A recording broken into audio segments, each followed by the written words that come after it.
CPH4। वो धीरे से बोला। प्रेग्नेंट औरतों में उनके छठे हफ्ते में प्रोड्यूस होने वाला एक नेचुरल हार्मोन होता है, ये उसी का सिंथेटिक वर्जन CPH4 है। ये फेटस को वो सारी इंफॉर्मेशन और सब्सटेंस देता है जिसकी उसे जरूरत होती है। ये एनर्जी और इंफॉर्मेशन के एटम बॉम्ब की तरह होता है। ये शरीर और दिमाग को बढ़ने, हिलने, डेवलप होने, एक्सपैंड होने को कहता है। कमरे में एक डरावना ख्याल गूंजा। लूसी जानती थी कि CPH4 अब उसकी वीन्स में दौड़ रहा है और उसके बदलाव को तेज कर रहा है। वो जान गई कि वो अब ज्यादा दिन नहीं जिएगी। उसे इस बदलाव को पूरी तरह से एम्ब्रेस करना होगा, नहीं तो ये उसे कंज्यूम कर लेगा। उसे एक्ट करना होगा। अपने किडनैपिंग के सीन पर वापस पहुंचकर वो हाई राइज ऑफिस बिल्डिंग उसकी शिकारगाह बन गई। वो जानलेवा बारीकी के साथ मूव कर रही थी, हर उस शख्स को खारिज करते हुए जो मिस्टर जैंग को ढूंढने के उसके मिशन में उसके रास्ते में आया। जब उसने आखिरकार उसे उसके अड्डे में कॉर्नर किया, उसने तुरंत ही उसके चमचों को माइनस कर दिया। फिर उसने मिस्टर जैंग के हाथों में बुरी तरह चाकू गाड़ दिए। वो लूसी के इस खौफनाक अंदाज के आगे दयनीय आवाज से चीखता रहा। लूसी ने बाकी ड्रग्स शिपमेंट्स की लोकेशन निकाली। लूसी अब जानती थी कि उसे अपने दिमाग को पूरी तरह से अनलॉक करने और उस नॉलेज को दुनिया के साथ शेयर करने के लिए सारे ड्रग्स चाहिए। ये उसका मिशन था और वक्त खत्म हो रहा था। उसने मिस्टर जैंग को तुरंत क्यों नहीं मारा, ये एक सवाल बना रहा। अपने अपार्टमेंट में वापस जाकर उसने खुद को ऑनलाइन सर्च में डुबो दिया। उसका दिमाग तेज दौड़ रहा था, हैरतअंगेज रेट पर इंफॉर्मेशन एब्जॉर्ब कर रहा था। उसने जल्द ही प्रोफेसर नॉर्मन द्वारा लिखी गई हर चीज को हजम कर लिया। प्रोफेसर का फोन बजा।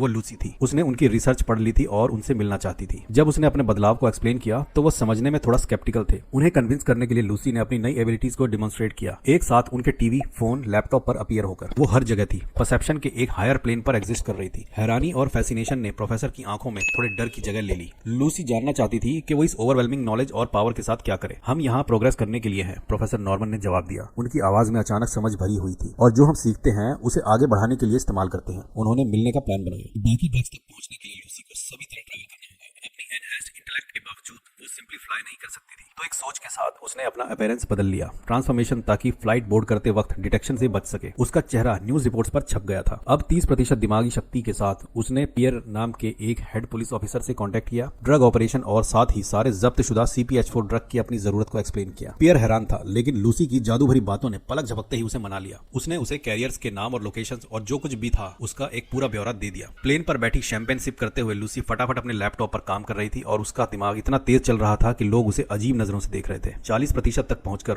उसके दिमाग ने उसके फिजिकल फॉर्म पर ज्यादा डायरेक्ट असर डालना शुरू किया। फ्लाइट अटेंडेंट के डिस्टर्ब करने पर लूसी ने उसे घूर दिया। उसके दांत हिलने लगे।